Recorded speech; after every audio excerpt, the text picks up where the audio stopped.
So hello guys, આજે છે 4 જાન્યુઆરી 2025. Please like, subscribe and share. So let's start.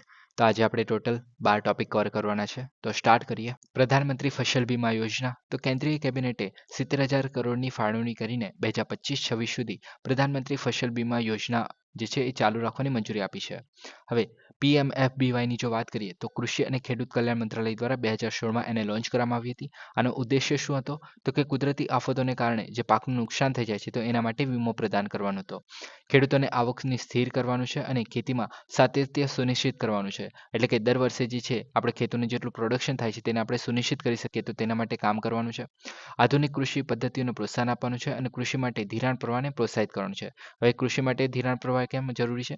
તો કે અમુક મતલબ બધા લોકો જે છે અમીર નથી હોતા. ઓકે, તો ખેડૂતોને એક રીતે જે આગળના વર્ષે જે આપણે શું કહે કે બીજ લાવવાનું છે, આપણે ખેતી કરવાની છે, તો એ બધા માટે પૈસાની જરૂર પડે છે. ઓકે, તો તેના માટે જે છે રીતે ધિરાણ પ્રવાહ જે છે પ્રોત્સાહિત કરવાનું છે. ઓકે, આના માટે જ આપણે પ્રાયોરિટી સેક્ટર લેન્ડિંગની જ્યારે વાત કરીએ છીએ તો એની દ્વારા પણ જે આપણે રિજનલ રૂરલ બેંક થઈ ગયું, કોઓપરેટિવ બેંક થઈ ગયું, તો એના હેઠળ જે છે 75% જેટલો આપણે જે ધિરાણ આપવામાં આવતું હોય છે આ જગ્યા પર. ઓકે, જે આપણે ફાર્મર્સ છે, ખેડૂત છે તે લોકોને. ઓકે, મતલબ આ લોકો માટે નહીં સ્પેસિફિકલી, પણ એ લોકો દ્વારા પણ કોન્ટ્રીબ્યુશન આપવામાં આવતું હોય છે. કે આપણે જો ખેડૂતોની વાત કરીએ છીએ તો મેક્સિમમ જે છે આપણે 18% જેટલું જે છે આપતા હોય છે જે બેંકો છે તેના દ્વારા. ઓકે, એ અલગ વસ્તુ છે, એના વિશે બીજા કોઈ દિવસે વાત કરશું. ઓકે, હવે આપણે આની વાત કરીએ તો જેમાં ફસલ બીમા યોજના છે તેની અંદર ખરીફ પાક માટે જે છે વીમાની રકમ જે છે 2% જેટલી છે.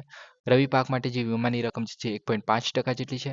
વાણિજ્ય અને બાગાયતી પાક છે તો એના માટે વીમાની રકમ જે છે 5% જેટલી છે. ઓકે, એટલે કે જે આપણે પ્રીમિયમ ભરવાનું છે. ઓકે, હવે આપણને બધાને ખબર છે કે જ્યારે પણ આપણે હેલ્થ ઇન્સ્યોરન્સ અથવા તો બીજું કોઈ ગાડીનું ઇન્સ્યોરન્સ લઈએ છીએ તો એના પર છે આપણે દર વર્ષે જે છે એક રીતે પ્રીમિયમ ભરતા હોઈએ છીએ. ઓકે, તો ગાડીનું પણ પ્રીમિયમ ભરતા હોઈએ છીએ એક રીતે. ઓકે, તો આ જે પ્રીમિયમ જે છે તો એમાંથી જે 100% જેટલું પ્રીમિયમ હોય છે તો 100% માંથી જે છે 2% જેટલું અને 2.5% જેટલું અને મેક્સિમમ 5% જેટલું જે છે ભરવાનું હોય છે. ઓકે, આપણે ખેડૂતો દ્વારા. બાકીનું પ્રીમિયમ કોના દ્વારા ભરવામાં આવશે? તો બાકીનું પ્રીમિયમ જે છે એક રીતે સરકાર દ્વારા ભરવામાં આવશે એક રીતે. ઓકે, અને આ જે છે ઇન્સ્યોરન્સ કંપની દ્વારા જ આપવામાં આવશે. ઓકે, જે આપણે ફસલ બીમા યોજના જે છે એની અંદર જે ઇન્સ્યોરન્સ જે છે આપણે ઇન્સ્યોરન્સની જે કંપની જોવા મળે છે તો એમના દ્વારા જ આપવામાં આવતું હોય છે. ઓકે, હવે જ્યારે પણ નુકસાન થશે તો એમના દ્વારા જે વીમો જે છે એ પાકી જશે, મતલબ જે ખેડૂતોને અને એમને જે છે મળી જશે. હવે પ્રીમિયમ જે છે તમે સમજી શકો છો કે ઓલમોસ્ટ ના બરાબર કહી શકો કે 2% જેટલું તમે કહી શકો છો. ઓકે, હવે એમાં એક વસ્તુ છે બીજી કે જે બેલેન્સ પ્રીમિયમ જે છે કેન્દ્ર સરકાર અને રાજ્ય સરકાર દ્વારા સમાન રીતે સબસિડી આપવામાં આવશે. ઓકે, તો આ જે છે બંને સરકારો દ્વારા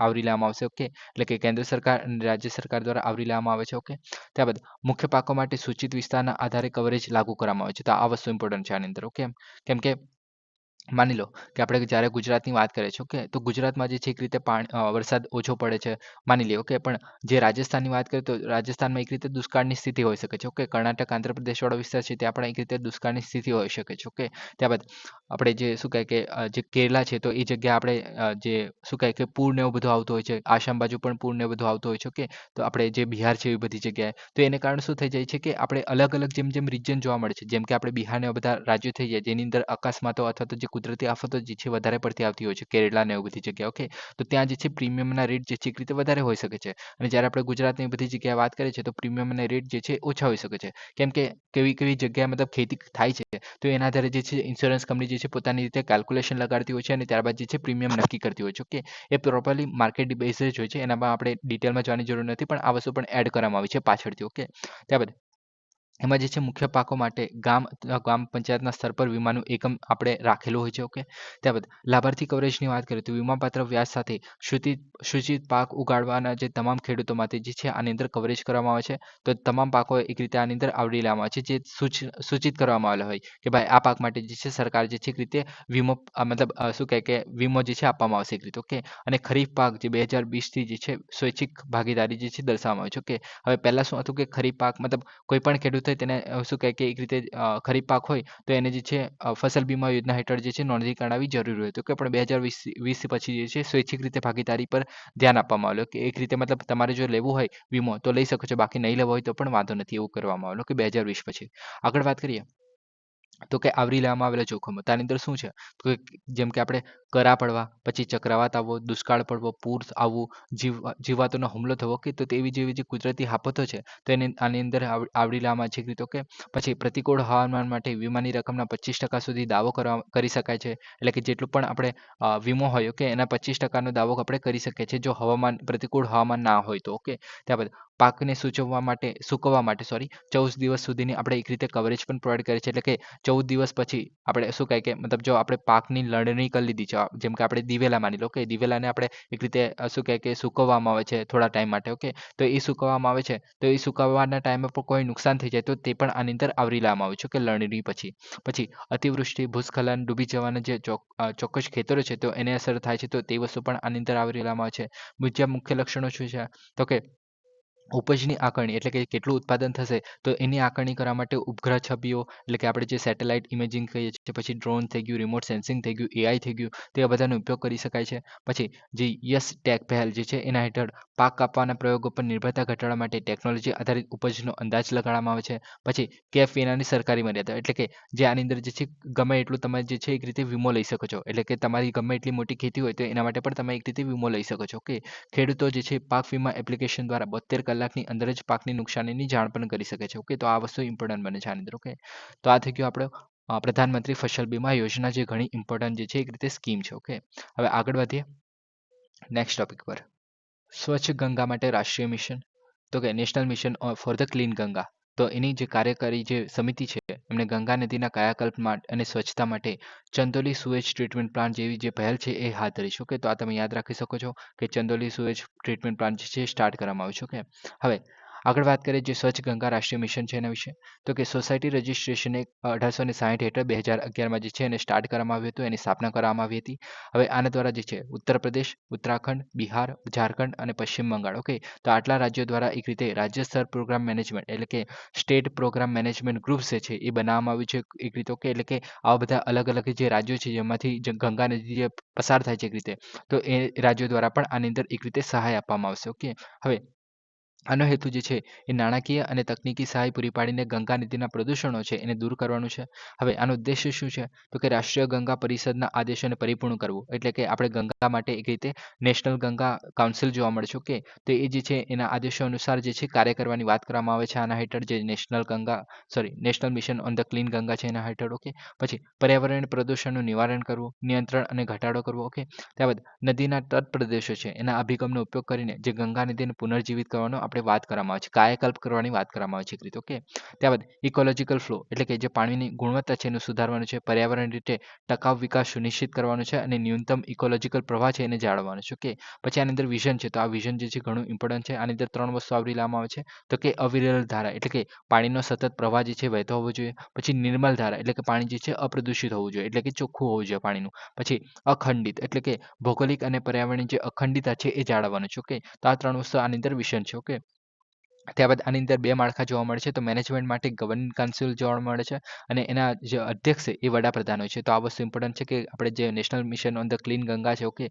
તો એના માટે જે ગવર્નિંગ કાઉન્સિલના જે અધ્યક્ષ જે છે વડાપ્રધાન હોય છે. તો આ ઇમ્પોર્ટન્ટ ટોપિક એક રીતે છે. ઓકે, ત્યારબાદ એક્ઝિક્યુટિવ કમિટી જોવા મળે છે, જે આપણે રોજબરોજના જે કામ હોય છે તે જોતી હોય છે. ઓકે, તો સંકલનની વાત કરીએ તો એક્ઝિક્યુટિવ કમિટી જે છે સંકલન કરે છે, દેખરેખ રાખે છે અને નમામિ ગંગા પ્રોજેક્ટ્સ માટે ભંડોળ પર વિચાર વિમર્શ કરે છે અને માસિક બેઠક પણ મળે છે એક રીતે. ઓકે, હવે જે આપણે ગવર્નિંગ કાઉન્સિલ જોવા મળે છે એમાં બીજા બધા પણ ફાઇનાન્સ મિનિસ્ટ્રી ને એવા બધા જે આપણે સભ્યો પણ જોવા મળે છે, પણ એ બધું યાદ રાખવાની જરૂર નથી. આપણે ખાલી વડાપ્રધાન જે છે અધ્યક્ષ હોય છે એ વસ્તુ મહત્વની બને છે. ઓકે, ત્યારબાદ ભંડોળની વાત કરીએ તો 2020માં જે છે national mission for the clean Ganga છે, નમામિ ગંગે પ્રોજેક્ટ છે, તેના બીજા તબક્કા માટે વિશ્વ બેંક દ્વારા 3000 કરોડ જેટલા રૂપિયા જે છે 5 વર્ષ માટે લોન મંજૂર કરવામાં આવી હતી. ઓકે, તો આ જે છે એક રીતે ઇમ્પોર્ટન્ટ છે. ઓકે, આ સ્કીમ આખી ઇમ્પોર્ટન્ટ છે. ઓકે, હવે નેક્સ્ટ ટોપિક્સની વાત કરીએ તો નેક્સ્ટ છે આપણે રાષ્ટ્રીય તપાસ એજન્સી, એટલે કે નેશનલ ઇન્વેસ્ટિગેશન એજન્સી.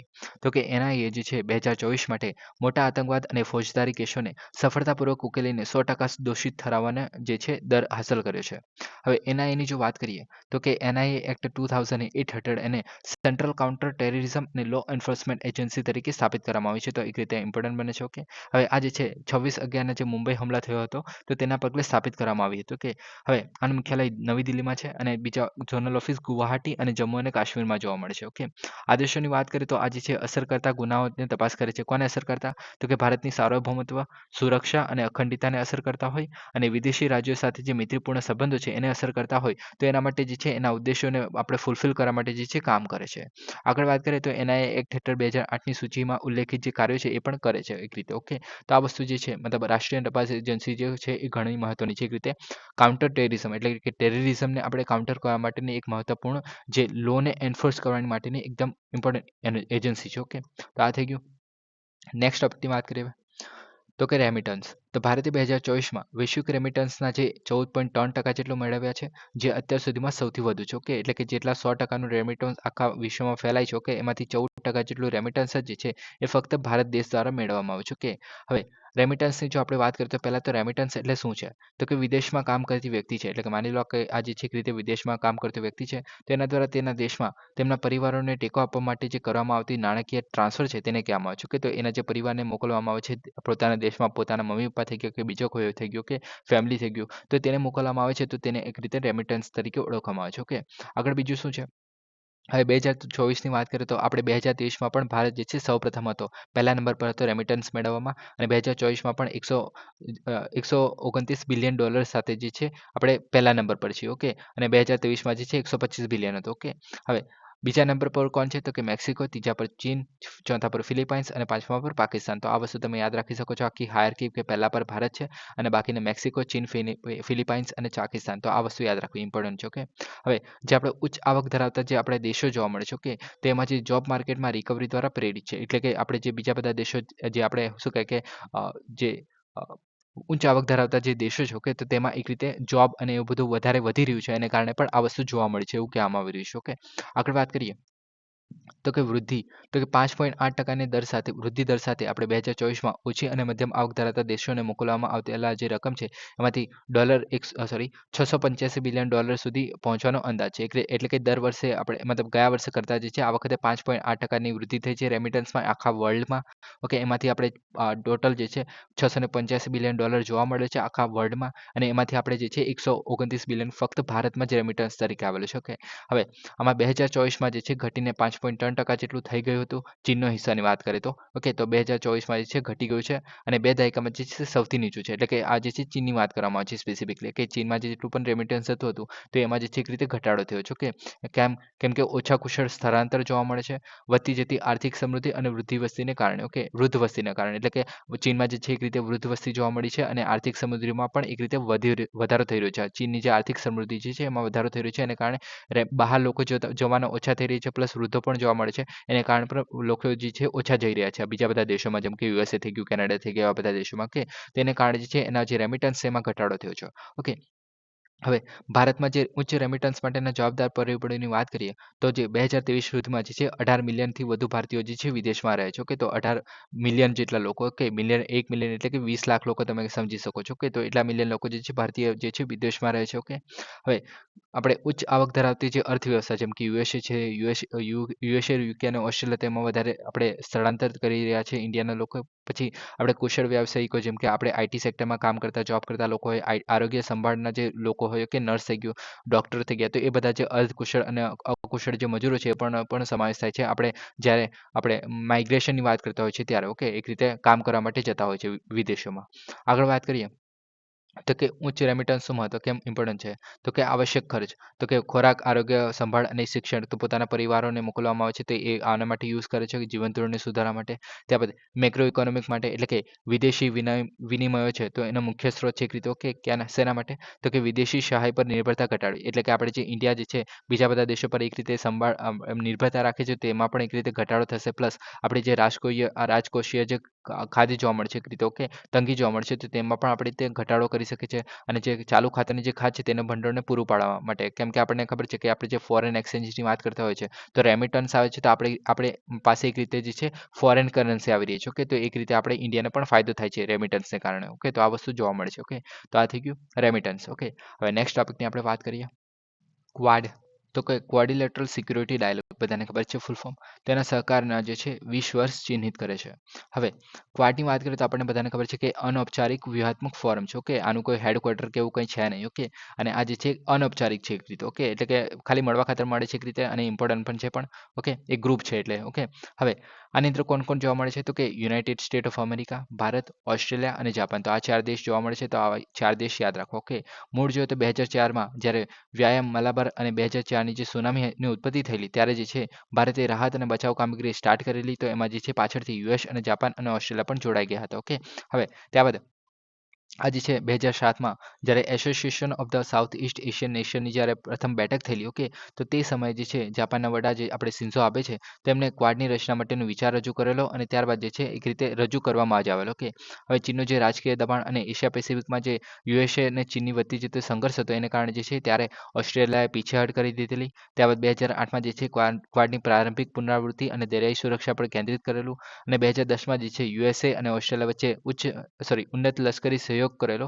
તો એના દ્વારા જે છે ઓસ્ટ્રેલિયાએ ત્યારબાદ ક્વાડની નૌકા કવાયતમાં ફરીથી જોડાઈ ગયેલું, ઓકે. એટલે કે આપણે જે ક્વાડની નૌકા કવાયત એટલે કઈ, તો કે આપણે જે માલાબાર એક્સરસાઇઝ જોવા મળે છે, ઓકે, તો તેની અંદર જે છે ઓસ્ટ્રેલિયા 2010માં જોડાયો હતો. તો આ વસ્તુ યાદ રાખવી, ઓકે. તેના પહેલા જે છે આપણે ફક્ત આપણે શું કહેવાય કે યુએસએ, જાપાન અને આપણે ઇન્ડિયા જે છે જોવા મળતા હતો, ઓકે. ઓસ્ટ્રેલિયા જે છે 2010માં જોડાયું હતું, ઓકે. ત્યારબાદ જાપાનના વડાપ્રધાને એશિયાનું જે આપણે ડેમોક્રેટિક સિક્યુરિટી ડાયમંડ છે એનો વિચાર પર ભાર મૂકેલો.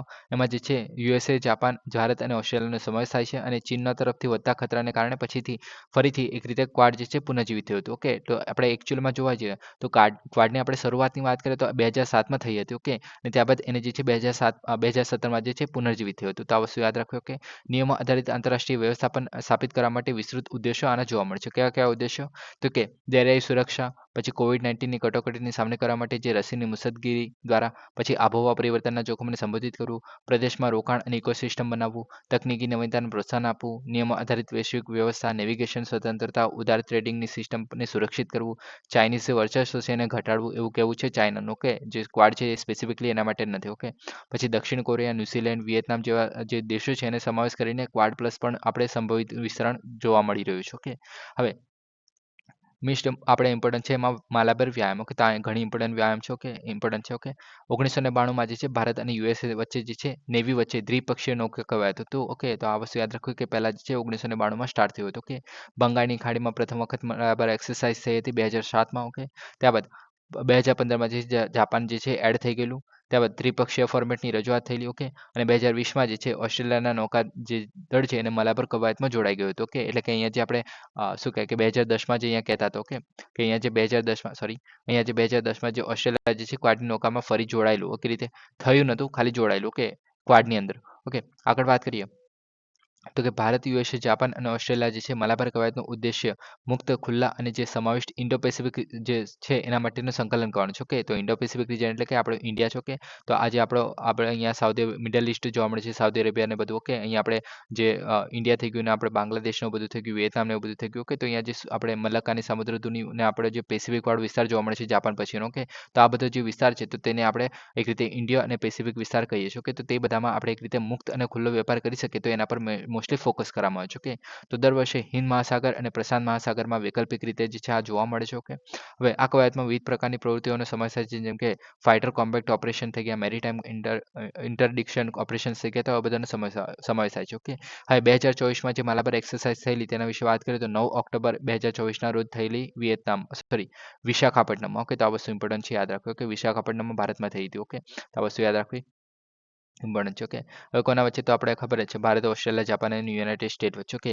લડાઈ તત્પરતા, દરિયાઈ સંકલન અને આંતર કાર્યક્ષમતા વિકસાવવા માટે, ઓકે. 1972માં પહેલી વખત થયેલી યુએસ અને ભારત વચ્ચે, ઓકે, દ્વિપક્ષીય જાપાન અને ઓસ્ટ્રેલિયાનો સમાવેશ કરવામાં આવેલો પાછળ થયો અને આ જે છે આ વર્ષે 28મી પુનરાવર્તન છે, ઓકે. તો આ વસ્તુ યાદ રાખવું, ઓકે, કે આ જે છે 28મી એક રીતે એક્સરસાઇઝ છે, તો આ વસ્તુ ઇમ્પોર્ટન્ટ બને છે એના કારણે, ઓકે. 28મી છે આ વખતે, ઓકે. આગળ વાત કરીએ તો કે આ જે છે 5મી વખત ચારેય રાષ્ટ્ર જે છે ભાગ લઈ રહ્યા છે, યાદ રાખવાની જરૂર નથી મારા ખ્યાલથી, તો કે સામૂહિક આયોજન અને અદ્યતન જે યુદ્ધ છે એની યુક્તિ પર ભાર મૂકે છે, ઓકે. હવે 2024નું જે ઉદ્દેશ્ય શું છે તો કે ઇન્ડો પેસિફિક ક્ષેત્રમાં દરિયાઈ સુરક્ષા અને સહયોગ મજબૂત બનાવવો, દર વર્ષની જેમ, ઓકે. ઓપરેશનલ સિનર્જી વધારવી, એકબીજા મતલબ નૌકાદળો વચ્ચે મજબૂતાઈથી સંબંધો પ્રોત્સાહિત કરવા, મુક્ત અને ખુલ્લા ઇન્ડો પેસિફિક માટે પ્રતિબદ્ધતાને મજબૂત કરવી, પ્રાદેશિક સ્થિરતામાં યોગદાન આપવું, તો આ બધું કામ કરવાની આની અંદર વાત કરવામાં આવે છે, ઓકે. તો આ થઈ ગયું આપણું ક્વાડ. ભારતમાં ઇન્ટરનેટ શટડાઉન 2024, તો કે સોફ્ટવેર ફ્રીડમ લો સેન્ટર, તો એના ડેટા અનુસાર ભારતમાં જે છે 2024માં 60 ઇન્ટરનેટ શટડાઉન જે છે નોંધાયા છે, જે 8 વર્ષમાં સૌથી ઓછા છે. હવે ભારતમાં ઇન્ટરનેટ શટડાઉનની વાત કરીએ તો તમે મેપમાં પણ જોઈ શકો છો કે 2012 થી 2024 સુધીમાં ફેબ્રુઆરી 2024 સુધીમાં ગુજરાતમાં પણ 11 જેટલા આપણે શટડાઉન જોવા મળે છે. સૌથી વધારે જે છે આપણે જમ્મુ કાશ્મીરમાં જોવા મળે છે 433 જેટલા. ઓકે, તો હવે ભારતમાં જે છે આ જે ડેટા છે એક રીતે સોફ્ટવેર ફ્રીડમ લો સેન્ટર દ્વારા પ્રોવાઈડ કરવામાં આવેલ છે. ઓકે, હવે ઇન્ટરનેટ એક્સેસની જો આપણે વાત કરીએ તો યુનાઇટેડ નેશન્સે પણ કીધેલું 2016માં કે જે ઇન્ટરનેટનો એક્સેસ છે એક રીતે ઇન્ટરનેટનો યુઝ કરવો જે છે એક રીતે મૂળભૂત માનવ અધિકાર છે એક રીતે. ઓકે, એટલે કે હ્યુમન રાઇટ છે, તો એનો આપણે ઉલ્લંઘન ના કરવું જોઈએ. ઓકે, તો એને કારણે જે છે ઇમ્પોર્ટન્ટ બને છે.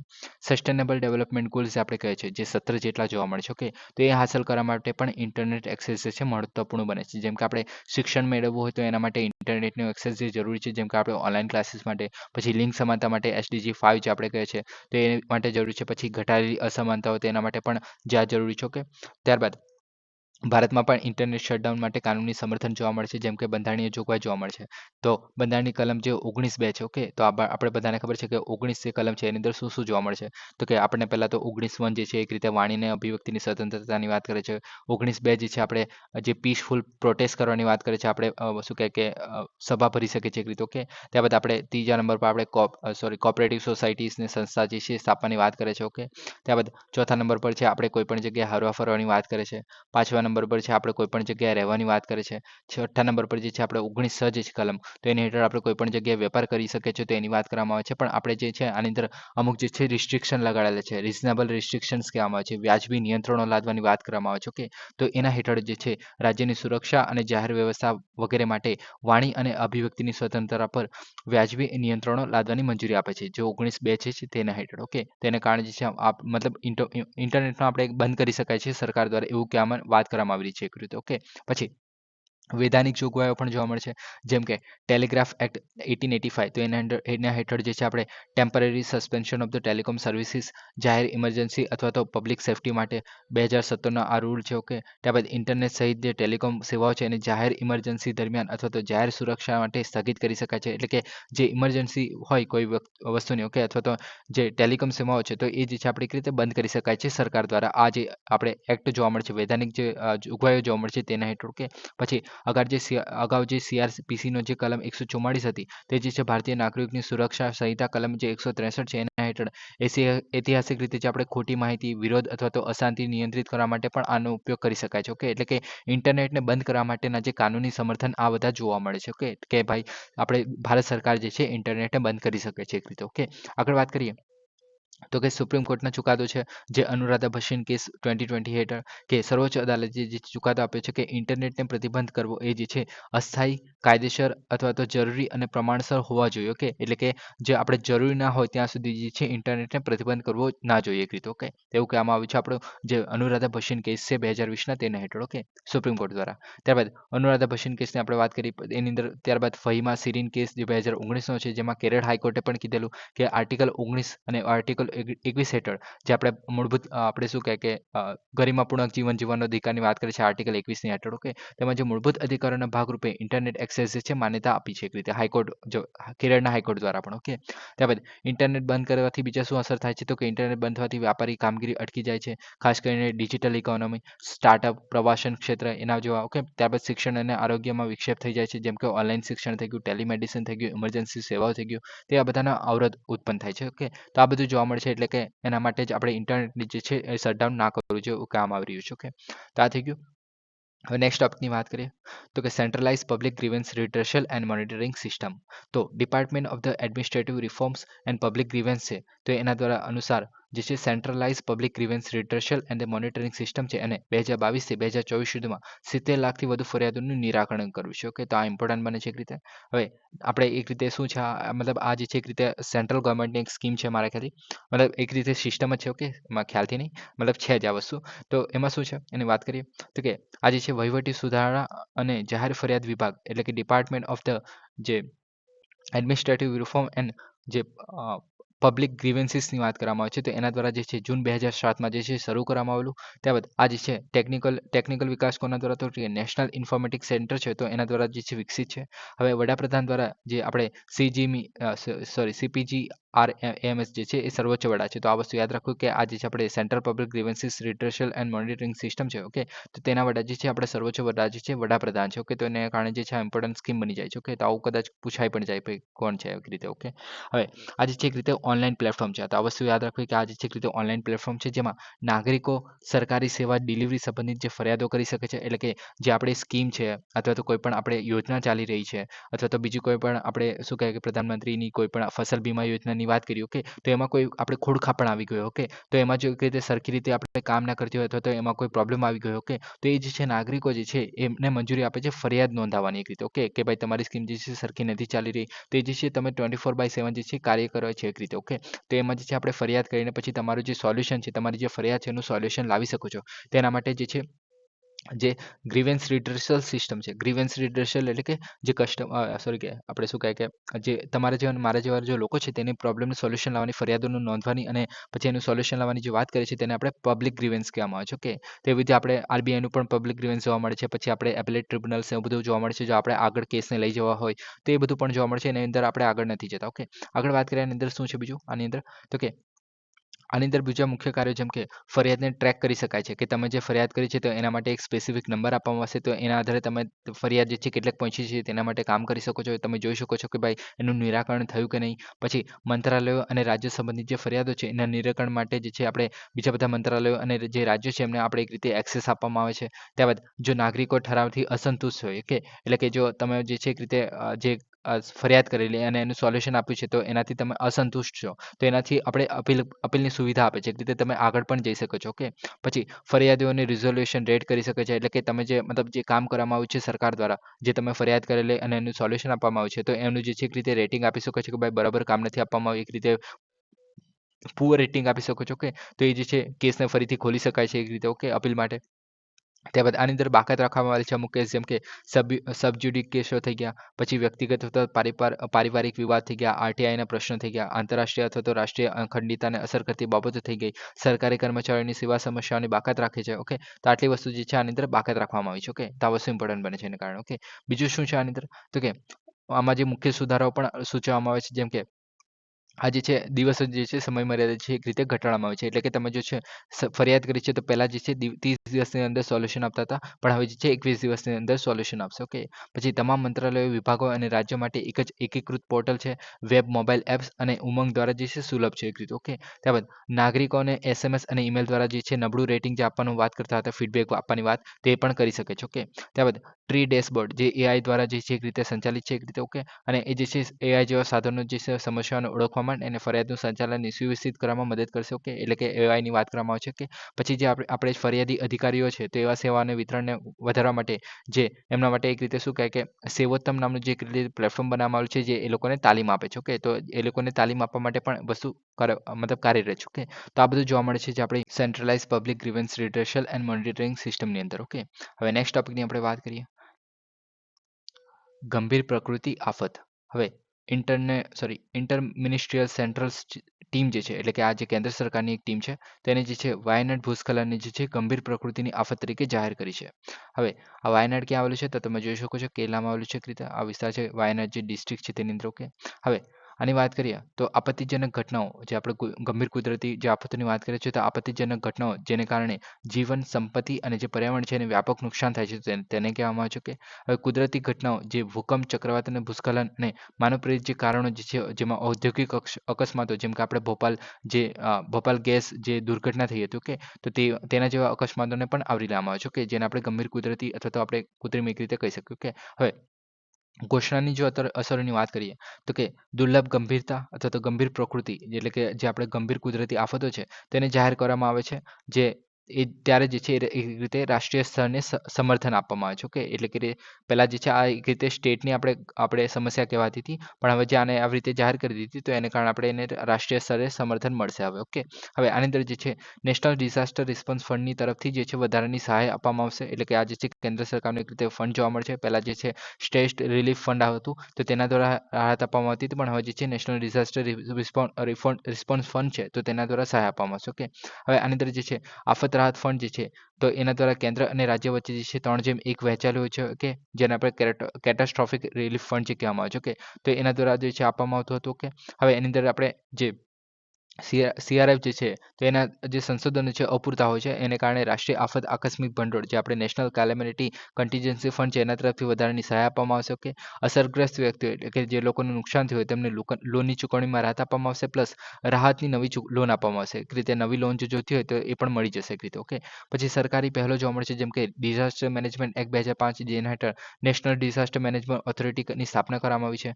પર્યાવરણ સુરક્ષા અધિનિયમ 1986 જેના હેઠળ પર્યાવરણ અધોગતિની જોખમ અને ઘટના પર ધ્યાન કેન્દ્રિત કરે છે. પછી અર્લી વોર્નિંગ સિસ્ટમ જે આપણે સુનામી અર્લી વોર્નિંગ સિસ્ટમ જે આપણે આઈએમડી દ્વારા જે એક રીતે આપવામાં આવે છે, ડોપલર રડાર ઇન્સ્ટોલેશન જોવા મળે છે, ઓકે. ભંડોળ આપવામાં આવેલ છે, જેમ કે આપણે સ્ટેટ ડિઝાસ્ટર રિસ્પોન્સ ફંડ જોવા મળે છે અને નેશનલ લેવલ પર નેશનલ ડિઝાસ્ટર રિસ્પોન્સ ફંડ જોવા મળે છે. પછી ડિઝાસ્ટર મેપિંગ, પછી પ્લાનિંગ માટે જિયોગ્રાફિકલ ઇન્ફોર્મેશન સિસ્ટમ અને રિમોટ સેન્સિંગનો પણ ઉપયોગ કરવામાં આવે છે, ઓકે. તો આ બધું વસ્તુ કરવામાં આવેલ છે આપણી સરકારી પહેલો જોવા મળે છે જો કોઈ પણ આપણે કુદરતી આફત આવતી હોય છે તેના માટે. તો આ થઈ ગયું. હવે નેક્સ્ટ ટોપિકની વાત કરીએ તો કે સુએઝ કેનાલ. તો તાજેતરમાં જે ઇજિપ્તે નવી સુએઝ કેનાલ જે છે નવી Suez canal extension trial run જે છે પૂર્ણ કર્યું છે, ઓકે. તો ચેનલો જે છે દ્વિમાર્ગી વિભાગ હવે 72 કિલોમીટરથી 82 કિલોમીટર સુધી વિસ્તરેલો છે, ઓકે. જેને કુલ લંબાઈ 193 કિલોમીટર છે. તો ટોટલ લંબાઈ કેટલી છે સુએઝ કેનાલની? 193 કિલોમીટર. યાદ રાખવાની જરૂર નથી, ઓકે. હવે સુએઝ કેનાલની વાત કરીએ તો પહેલા તો ક્યાં આવેલું છે તો તમને ખબર હોવી જોઈએ. તો આ જે છે અહીંયા જે છે આ સુએઝ કેનાલ આવેલી છે, ઓકે. તો તમને ખબર જ છે, અહીંયા બધાને જ ખબર છે, ઓકે. હવે આગળ વાત કરીએ તો આમાં જે છે આપણે ગલ્ફ ઓફ એડન અહીંયા જોવા મળે છે, ઓકે. અને અહીંયા જે છે આપણે બલ અલ મંદબ જોવા મળે છે, ઓકે. સ્ટ્રેટ ઓફ બલ અલ મંદબ જે આપણે કહે છે જે રેડ સી અને આપણે જે ગલ્ફ ઓફ એડન છે તેને જોડવાનું કામ કરે છે. અહીંયા પછી આપણે હોર્મુઝ સ્ટ્રેટ ઓફ હોર્મુઝ કહે છે, ઓકે. હોર્મુઝની જે સામુદ્ર ધુની કહે છે જે પર્શિયન ગલ્ફ જે આપણે ગલ્ફ ઓફ ઓમાન છે તેને જોડવાનું કામ કરે છે, ઓકે. હવે અહીંયા આપણે બધાને ખબર છે આ મેડિટેરિયન સી થઈ ગયું, ઓકે, જે ભૂમધ્ય સમુદ્ર આપણે કહે છે. અહીંયા આપણે જિબ્રાલ્ટરની સામુદ્ર ધુની કહે છે, કે જે આપણે મોરોક્કો ડિસ્કસ કરેલું ત્યારે પણ એકદમ ડિટેલમાં વાત કરેલી. પછી આપણે જે 2-3 દિવસ પહેલા જ આપણે કયા આઇલેન્ડ આવેલા છે તમારે મને કહેવાનું છે, ઓકે. પછી આગળ એટલાન્ટિક ઓશન જોવા મળે છે અહીંયા, ઓકે. સ્પેન અને ફ્રાન્સ ને બધું તો આપણને બધાને ખબર છે, ઓકે. હવે જે બ્લેક સી છે અહીંયા કેસ્પિયન સી છે, ઓકે. તો આ બધું આપણને બધાને ખબર છે. આગળ વાત કરીએ હવે તો સુએઝ કેનાલની. તો સુએઝ કેનાલ જે છે પહેલાં તો અહીંયા આવેલું છે, ઓકે. તમે જે ખાશે આ અહીંયા જે સુએઝ છે, ઓકે. પછી આ સુએઝ કેનાલ અહીંયાથી ઓલમોસ્ટ સ્ટાર્ટ થઈ જાય છે. આગળ અહીંયા ગ્રેટ બીટર લેક આવે છે, એક રીતે ખારો સમુદ્ર આવે છે, ઓકે. ત્યાં બધા અહીંયા સુએઝ કેનાલ છે, અહીંયા પણ સુએઝ કેનાલ છે અને અહીંયા જે પોર્ટ સેડ આવેલું છે, ઓકે. તો આ બધું અહીંયા જોવા મળે છે જે ભૂમધ્ય સમુદ્ર છે તેની અંદર, ઓકે.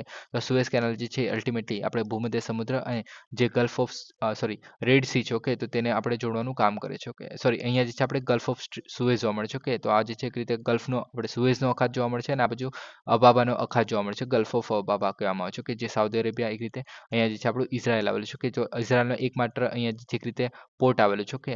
તે અહીંયા જે છે આપણે જોવા મળે છે, ઓકે. આગળ વાત કરીએ તો આ જે છે આપણે સિનાઈ પેનિન્સ્યુલા જોવા મળે છે, ઓકે. તો સિનાઈ પેનિન્સ્યુલા જે છે એક રીતે આ બાજુ ત્રણેય બાજુ જે છે આપણે શું કહે કે પાણીથી ઘેરાયેલું છે એક રીતે, ઓકે. તો આને પણ છૂટું પાડવાનું કામ કરે છે, ઓકે. હવે વાત કરીએ આની અંદર તો કે ભૂમધ્ય સમુદ્ર પર સેડ પોર્ટ અને લાલ સમુદ્ર જે છે સુએઝ શહેર થઈને હિંદ મહાસાગર સાથે જોડે છે. તો આ બધું આપણે જોઈ લીધું, ઓકે. હવે નિર્ણાયક આંતરરાષ્ટ્રીય શિપિંગ માર્ગ છે, ઓકે. જહાજોને આફ્રિકાની આસપાસ નેવિગેટ કર્યા વિના એટલે કે આપણે આફ્રિકાને આખું છેક ફરીને જતા હતા, ઓકે. જે આપણે કેપ ઓફ ગુડ હોપની વાત કરીએ છીએ, તો ઓકે. તો ત્યાં સુધી ફર્યા વિના જે છે યુરોપ અને એશિયા વચ્ચે જે મુસાફરી કરવાની મંજૂરી આપે છે, ઓકે. કેવી રીતે આપણે જોઈ લીધી. ઉત્તર પૂર્વીય જે ઇજિપ્ત સુએઝના ઇસ્થમસમાં જે છે ફેલાયેલું છે, ઓકે. હવે ઇસ્થમસ આપણે મેં વાત કરી લો, ઓકે. કે ઇસ્થમસ એટલે શું થાય છે કે આપણે જ્યારે સામુદ્ર ધુનીની વાત કરીએ છીએ તો બે મોટા વોટર બોડીઝને જોડવાનું કામ કરે છે. તો ઇસ્થમસ પણ જે છે બે મોટા લેન્ડ માસીસ છે, જે બે મોટી જમીન છે તો તેને જોડવાનું કામ કરે છે, તેને ઇસ્થમસ કહેવાય છે, ઓકે. હવે ઉત્તરમાં જે છે પોર્ટ સાઇડ એટલે કે અહીં તમે જોઈ શકો છો અહીંયા પોર્ટ સાઇડ, ઓકે. અને જે દક્ષિણમાં જે છે સુએઝ જે છે એ સુધી સુએઝ અહીંયા જોવા મળે છે. આ સુએઝ શહેર જે છે, ઓકે. તો તે જોવા મળે છે. તો ત્યાં સુધી 193 કિલોમીટર જોવા મળે છે, ઓકે. આફ્રિકાના ખંડને સિનાઈ દ્વીપકલ્પથી વિભાજિત કરે છે, ઓકે. તો સિનાઈ દ્વીપકલ્પ આયરું થઈ ગયું, ઓકે. અને આફ્રિકા ખંડ જે છે આયરું થઈ ગયું, ઓકે. તો તે બંનેને આપણે છૂટું પાડવાનું કામ કરે છે, વિભાજન કરવાનું કામ કરે છે. તો આ થઈ ગયું, ઓકે. હવે આ તો આપણે જોઈ લીધું છે. આગળ વાત કરીએ આનો ઇતિહાસ પણ જોવા મળશે, એટલું બધું યાદ રાખવાની તો જરૂર નથી, પણ આપણે ઉપર જોઈ લઈએ શું છે. તો કે સુએઝના જે ઇસ્થમસ છે, ઓકે. તો તેની આસપાસ નહેરનો વિચાર પ્રાચીન કાળનો છે, ઓકે. ત્યારબાદ નોંધપાત્ર પ્રયાસો થયેલા 19મી સદીમાં. ત્યારબાદ નહેર નિર્માણની શરૂઆત કરેલી 1858માં સ્થપાયેલી, ઓકે. જે universal Suez ship canal company છે તે જે ફ્રેન્ચ અને બ્રિટિશ શેરધારકો જ ભંડોળ પૂરું પાડવામાં આવેલું, ઓકે. પછી 1869માં જે છે એનું આંતરરાષ્ટ્રીય નેવિગેશન માટે નહેર ખોલવામાં આવેલી. પછી બ્રિટિશ સત્તાઓ જે છે 1956 સુધી આને નહેર પર નિયંત્રણ હતું. ત્યારબાદ ત્યારબાદ 1956 થી આપણે સુએઝ કટોકટી થયેલી એના દરમિયાન ઇજિપ્તે જે છે એ નહેરનું રાષ્ટ્રીયકરણ કરી દીધેલું, એક રીતે ઇજિપ્તના કંટ્રોલમાં જતી રહેલી. ઓકે, અને ત્યારબાદ સુએઝ કેનાલ ઓથોરિટી દ્વારા જે છે 1957 થી આંતરરાષ્ટ્રીય નેવિગેશન માટે ફરીથી ખોલવામાં આવેલું છે. ઓકે, હવે પનામા કેનાલ વિશે પણ આપણે એકદમ ડિટેલમાં વાત કરેલી છે આગળ. ઓકે, એને એટલે આમાં ડિસ્કસ ન કર્યું. ઓકે, હવે નેક્સ્ટ વાત કરીએ કોસ્ટલ સિક્યુરિટી સ્કીમ. તો ગૃહ મંત્રાલયે જે છે એના હેઠળ એક સમિતિને CSS એટલે કે જે કોસ્ટલ સિક્યુરિટી સ્કીમ છે, ઓકે, તેના તબક્કા 3ના જે અમલીકરણ અને રચનાના મૂલ્યાંકન માટે આ પ્રદેશની મુલાકાત લેવાનું કામ સોંપવામાં આવ્યું છે. કે આ પ્રદેશ એટલે કયા પ્રદેશો કે જેટલા આપણે જે સમુદ્ર કિનારાના જે પ્રદેશો છે તેની વાત કરવામાં આવે છે. ઓકે, હવે આપણે 5 કોસ્ટગાર્ડ રિજન જોવા મળે છે, જેમાં આપણે નોર્થ વેસ્ટની આપણે ગાંધીનગર હેડક્વાર્ટર છે. ઓકે, વેસ્ટમાં આપણે મુંબઈમાં છે. ઓકે, પછી આપણે ઈસ્ટમાં જે છે રીતે ચેન્નઈમાં જોવા મળે છે, પછી નોર્થ ઈસ્ટમાં જે છે આપણે કોલકાતામાં હેડક્વાર્ટર જોવા મળે છે, અને અંદમાન નિકોબારમાં પ્લોટ બેરમાં જોવા મળે છે. ઓકે, તો આ બધું યાદ રાખવાની તો જરૂર નથી, પણ ખ્યાલ રાખવું મહત્વનું છે. ઓકે, આગળ વાત કરીએ કોસ્ટલ સિક્યુરિટી સ્કીમની. તો એ જે છે 2005-6માં લોન્ચ કરવામાં આવેલી. હવે આ જે છે દરિયાઈ પેટ્રોલિંગ માટે જરૂરી ઇન્ફ્રાસ્ટ્રક્ચર, સંસાધન અને દરિયાકાંઠાની જે સુરક્ષા છે એને મજબૂત કરવા માટેની વાત કરે છે. ઓકે, તો આ ઇમ્પોર્ટન્ટ બને છે એના કારણે. ઓકે, હવે ભારતના જે આટલા કિલોમીટર જે દરિયા કિનારો છે ઓલમોસ્ટ 7,000 તમે માની લો. કે તે જે છે નેવી અને કોસ્ટગાર્ડના પ્રયત્નોને પૂરક બનાવે છે. ઓકે, હવે દરિયાકાંઠાના જે વેપાર અને સંરક્ષણ છે એના માટે મહત્વપૂર્ણ છે. ઓકે, ત્યારબાદ આતંકવાદનો ખતરો, તે આપણે જે મુંબઈ 26/11 થયું. ઓકે, તો એના માટે જે આપણે નેશનલ ઇન્વેસ્ટિગેશન એજન્સી પણ બનાવેલી, અને એવા જે ઘૂસણખોરી થયેલી તે આતંકવાદીની ઘૂસણખોરી જે છે આપણે તે મુંબઈમાંથી થયેલી. ઓકે, મુંબઈનો જે દરિયા કિનારો છે ત્યાંથી થયેલી. ઓકે, તો એના કારણે જે છે આપણે મુંબઈનો જે આપણે દરિયા કિનારો મતલબ એવો જે આપણે દરિયા કિનારો છે તેને આપણે સુરક્ષિત કરવો જે છે ઘણો ઇમ્પોર્ટન્ટ બને છે. ઓકે, તો આ બધું જે આપણે કરવા માટે જે છે આવા સ્કીમ જે છે મહત્વની બને છે.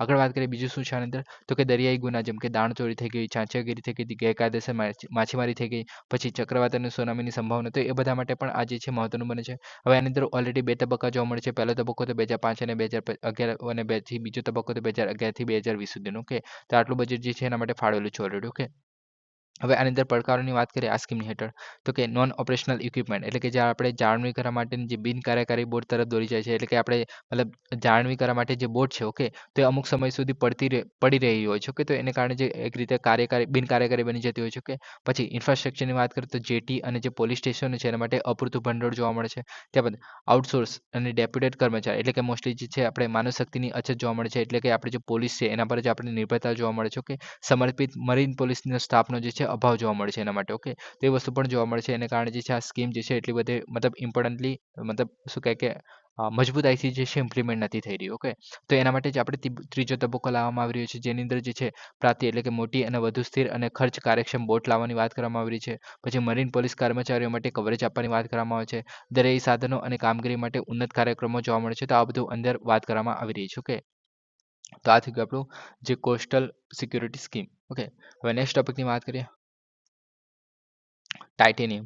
તો કે તાજેતરમાં એરોસ્પેસ ગ્રેડ. ઓકે, તો આ જે છે કંપનીનું નામ છે. ઓકે, તો એક રીતે પ્રાઇવેટ કંપની છે, તો આ વસ્તુ તમે યાદ રાખી શકો છો કે એક રીતે પ્રાઇવેટ કંપની છે આ. ઓકે, જેને ટાઇટેનિયમ એલોય જે છે એના ઉત્પાદન માટે વેક્યુમ આર્ક રિમેલ્ટિંગ જે છે ભઠ્ઠી જે છે શરૂ કરનાર ભારતીય પેઢી ભારતની જે છે પ્રથમ ખાનગી કંપની બની છે. ઓકે, તો આ વસ્તુ ઇમ્પોર્ટન્ટ બને છે એનું કારણ. ઓકે, કઈ કંપની છે? Aerospace grade. ઓકે, એને શું કર્યું છે? Vacuum arc remelting. Okay, vacuum arc remelting એટલે કે જે રિમેલ્ટ કરીને આપણે એલોય બનાવવાનું છે. એલોય એટલે કે આપણે મોસ્ટલી જે છે આની અંદર બીજા ટાઇટેનિયમ બીજા બધા જે આપણે શું કહે કે બીજા બધા મેટલ પણ એની અંદર મિક્સ કરવામાં આવશે એક રીતે. ઓકે, અને એક એલોય બનાવવામાં છે, જેમ કે આપણે સ્ટીલની જે આપણે વાત કરીએ છીએ. ઓકે, તો એ પણ એક રીતે એલોય છે. ઓકે, આગળ વાત કરીએ હવે વેક્યુમ આર્ક રિમેલ્ટિંગ ભઠ્ઠી.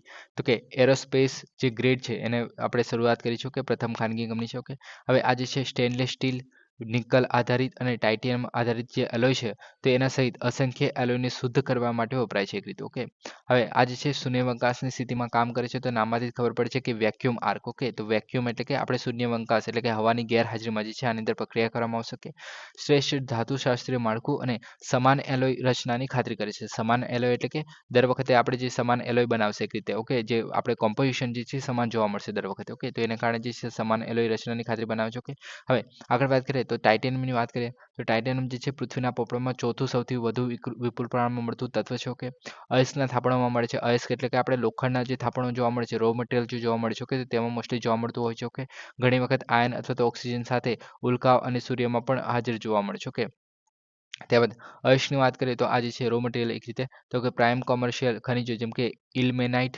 FeTiO3 અને રૂટાઇલ. ઓકે, તો એ પણ આપણે એક રીતે એમાં પણ જોવા મળે છે, જે આ ટાઇટેનિયમની છે એક રીતે ઓર જે છે એક રીતે, અને આની અંદર જે છે આપણે શું કહે કે આપણે લોખંડ પણ જોવા મળે છે ઇલ્મેનાઇટમાં. ઓકે, હવે કાટ પ્રતિરાધક છે એટલે કે હવા, પાણી અને એસિડ દ્વારા જે છે એને અસર નથી થતી. તો આ વસ્તુ યાદ રાખવી કે આને કોઈ પણ પ્રકારની એસિડ, હવા અને પાણીની અસર નથી થતી. ઓછી ઘનતા, સારી તાકાત, સરળતાથી બનાવેટી અને ઉત્તમ કાટ પ્રતિરોધક, એટલે કે આ જે છે આના પર કાટ નથી લાગતો, એને કારણે જે છે ઘણી ઇમ્પોર્ટન્ટ મેટલ છે. ઓકે, નેક્સ્ટ વાત કરીએ તો કે આની અંદર એરક્રાફ્ટ, અવકાશયાન અને જહાજો બનાવવા માટે ઉપયોગી થાય છે. કેમ કે આનો જે છે ઉચ્ચ તાણ ઉપયોગ છે એને કારણે. ઓકે, એટલે કે આ જે છે એક સ્ટ્રેન આપણે સહી શકે છે એક રીતે. ઓકે, તબીબોની વાત કરીએ તો કૃત્રિમ ઉપકરણો બનાવવા માટે, એટલે કે પેશી અને હાડકા સાથે બિન પ્રતિક્રિયાને કારણે જે છે આ ઘણી ઇમ્પોર્ટન્ટ બને છે. ઓકે, ત્યારબાદ ટાઇટેનિયમ ઓક્સાઇડ સ્પેક્ટ્રો છે. ઓકે, તો એ જે છે એનો ઉપયોગ ઠંડાલાલ જે ડ્વાર્ફ તારો છે એને ઓળખવા માટે થાય છે. ઓકે, તો આપણે ખગોળશાસ્ત્રીય ઉપયોગ પણ આનો જોવા મળે છે. ઓકે, તો આ થઈ ગયું આપણું ટાઇટેનિયમ. નેક્સ્ટ વાત કરીએ કેળાની ખેતી. Agriculture and process food products export development authority, એટલે કે આપેડા તરીકે જે ઓળખાય છે, એના અનુસાર ભારતે છેલ્લા એક દાયકામાં કેળાની નિકાસમાં 10 ગણો વધારો હાંસલ કર્યો છે, જે આગામી 5 વર્ષમાં 1 બિલિયન સુધી પહોંચાડવાનું લક્ષ્ય રાખ્યું છે. ઓકે, હવે કેળાની ખેતીની વાત કરીએ તો કેળાની આબોહવા શું શું હોય છે, તો કે આદર્શ પરિસ્થિતિની વાત કરીએ તો 15 ડિગ્રી સેલ્સિયસથી 35 ડિગ્રી સેલ્સિયસ જેટલું તાપમાન જોઈએ, 75% થી 85% જેટલો એનો ભેજ જોઈએ.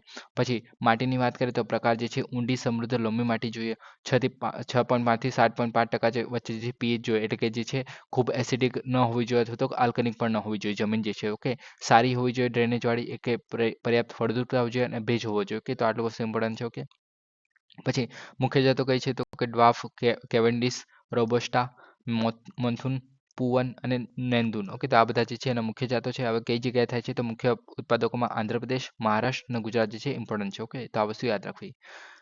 સો ગાઈઝ, આજ માટે આટલું જ છે. Please subscribe, like and share. Thank you for listening. જય હિન્દ, વંદે માતરમ.